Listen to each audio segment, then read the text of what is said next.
You know that old rock tune from the late 80s, Love Removal Machine? Well, I've got the cassette erase tab remover machine. Yeah, I couldn't think of a good joke for this one at all. Anyway, welcome to what might possibly be the shortest edition of Ben's Junk on record, and not by choice. But anyway, today we're going to take a look at what might be the single most pointless invention of all time, but we'll give it its due diligence. This little doohickey designed to help you take the record tabs out of your old audio cassettes. So, real hot, up to the minute stuff here. But yeah, it appears to be some a rubber tip attached to a metal shaft, attached to a very cheap, lightweight wooden handle. And yeah, we'll certainly have to take a look at the instructions here. And I always feel weird about opening these really old packages up. I feel like I shouldn't be doing it. I mean, this may very well be about 50 years old by now. But I'm going to guess this dates to sometime in the mid-70s to early 80s range. But anyway, before I forget, thank you once again, Nick, for sending this in. He sent me a whole box of stuff that he thought I might pick up while thrifting earlier this summer. I did a video on it a while ago. I think I just called it Thrifting Delivery. And it's as close to a thrifting video as I've gotten this year. But yes, this certainly stood out to me amongst the items in there. But anyway, yeah, this thing was made by some company called Robbins, based out of Flushing, New York. And the package came from Newburgh, New York, so local-ish, same state at least. But I had never heard of Robbins before. But apparently they dealt in, I guess you could say, tape accessories, replacement parts, demagnetizers for the head, for your deck. This kind of caught my attention, the cassette tape tension winder. That could be interesting. I'm assuming it's just a hand crank to manually advance or reverse a cassette tape. But yeah.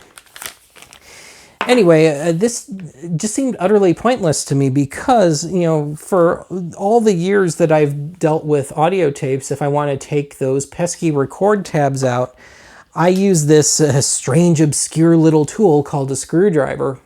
And just, basic flathead one from an electronics kit, so not too big. And indeed, it's from a kit, so the tips are all detachable and all. And, if you pick one that's just the right size, you can just, pop it right out, real nice and easy. So I can't say I entirely understand the point of this. But anyway, I figured we'll give it its due diligence. We'll do a whole cross-section of periods of tapes. So we got the original styled tabs in that one. And then the ones that I grew up with in the 90s and early 2000s, where the tabs are recessed and a little harder to get to, but still perfectly doable. And I guess for a lark, I'll try a Type 2 tape. Now, having said that, if this is as old as I think it might be, Type 2 would have been on the market, but they would have been rare. They would not have been commonplace until the 80s. So we'll just see where we go with this. Let me take a cut here. We'll open up the package and we'll start popping out some record tabs. All right, let's commit a little sacrilege here.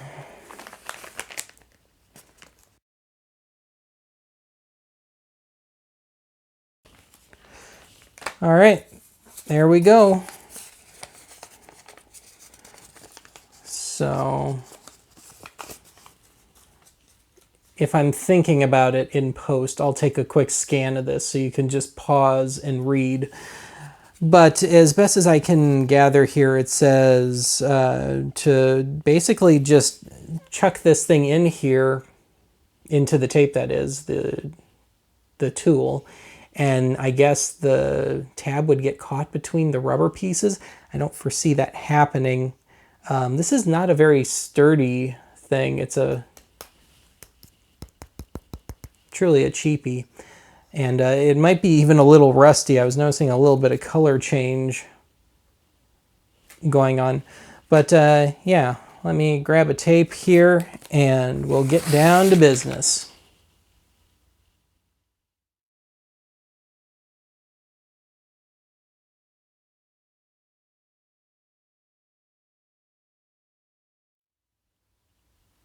Since we're talking cassettes, I might as well take a minute to plug the Oddity Archive soundtrack album, available on cassette. Alas, the record tabs are already out, but yeah, these probably would have been some of the last tapes to have the old-fashioned type of tabs. But anyway, yes, I'm down to my last 15 copies, I believe, as of my making this. I do have some overflow copies, but they sound truly horrible. So yeah, we'll say 15 good copies of this left. And indeed, probably the only tape you can get anymore in doubly. So anyway, let's get down to business here. I've got a stack of tapes to try out here. And these are all rejects for archive for one reason or another. So this one here is just somebody's mixtape. It was labeled as Saturday Dance Mix. And a bit of hotel stationery on the back there. But anyway, yeah, the tape is late 80s, early 90s, old school R&B jams, New Jack Swing era stuff. And so, yeah, there's nothing unique to it. It's just a mixtape. But anyway, let's give this a try. So we got our handy-dandy little thing here. And on the tip, we can see it's the same size as the hole for the record tab. So it should fit only one way, I'd imagine. And I can kind of move this rubber part back and forth, but I've got it to where I think it would be valuable, where I could use it as leverage to pop the tab out. But let's just see what we get here. So the only way I can think of to use this is to pop in and pull away. So let's do this explicitly on the A side here. So we know what we're looking at here. We'll have our stuff line up here. It does fit down there. So if I want to pull the tab, I assume I'm going to pull up the way my thumb is pointing. Let's see what we get. And it's, that didn't work at all. And it just kind of drove the rubber piece down. I do fear the rubber piece might be rotting a bit here. Okay, well, we'll try it again. We'll try and go the other direction. Hey! Success. All right. We'll try that one more time here, and we'll see what we get. We'll kind of pull. And of course, again, this sheath keeps moving on me. So let's see if I can keep this in the shot. And we'll pull out. Yeah. All right, so I'll want to pull towards the would-be face of the cassette for depending on which side I'm working on. Okay, so that works. Let's grab another one. All right, so let's actually jump farther back for this one. This is a 70s or possibly older one back in the days of the cardboard tape here. So a Sony C60. And this was truly disappointing. I thought I was going to get some radio commercials on this one for Ice Melter. But no, it's actually another thing of late 80s, early 90s New Jack Swing. So this is one I truly would not have liked recorded over. But anyway, these are kind of a unique one in that these aren't the traditional tabs. These are actually kind of a pull-out sort of thing. So if you look all around, there is a little space all around the perimeter of this. So I don't even know if I can fit this little doohickey in here. But yeah, it's more of a cork styled sort of deal here. So we'll just see if I can even fit this sucker in there. Nope. Nope. The size is totally wrong for it. So yeah, that's no good. But anyway, if I use my handy dandy screwdriver here, you come in rather from the side on these suckers. See if I can do this without causing a problem. I probably need a slightly smaller one. Yeah, let me grab a different screwdriver here and we'll finish this one up just so you know what these look like at least. All right, I put a narrower head on this one. So much innuendo. But I should be able to fit this one right into the side and just kind of pull out. Again, it's more of a cork style thing. So I'll just work on it. There you go. And these are the kinds that can be reinserted, which is kind of cool. But yeah, it does not work for the more cork style ones. All right, let's grab another one, see what we get. Okay, here we go. Here's the one that I'm truly curious about. Can this handle the late period recessed tabs? I foresee this not working too terribly well, so we'll take a stab at this one. I'll try and readjust the rubber piece. But everything about this feels so over-designed. All right, let's see if I can make my camera focus. Let's see if I can fit that stupid sucker. Yeah, there it goes.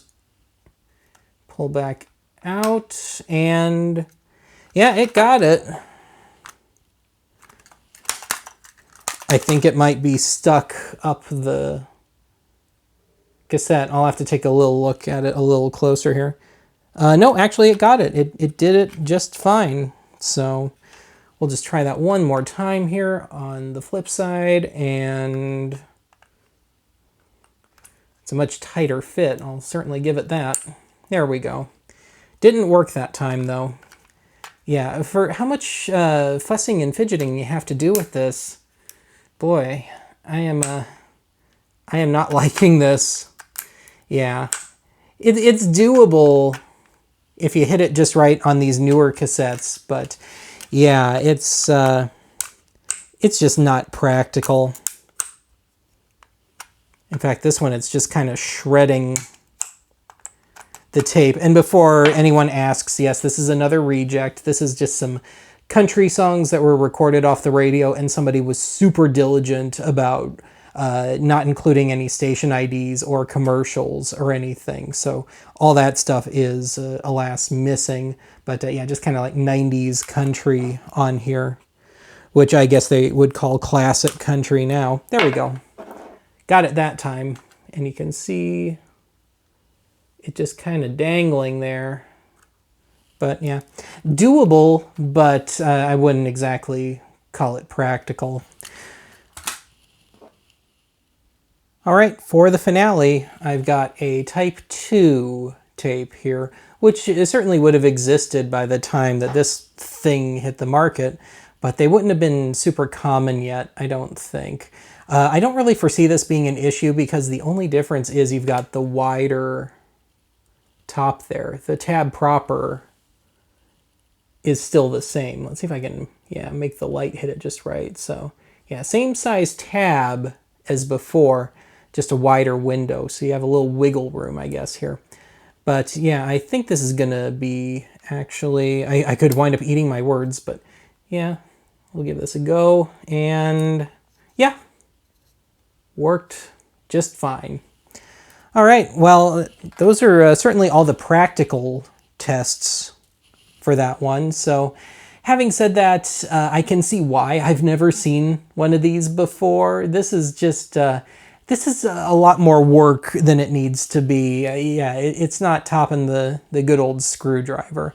But nonetheless, yeah, I gave it a shot. And that's going to be it for this installment. Very unusual installment of Ben's Junk. I'll talk to you again soon.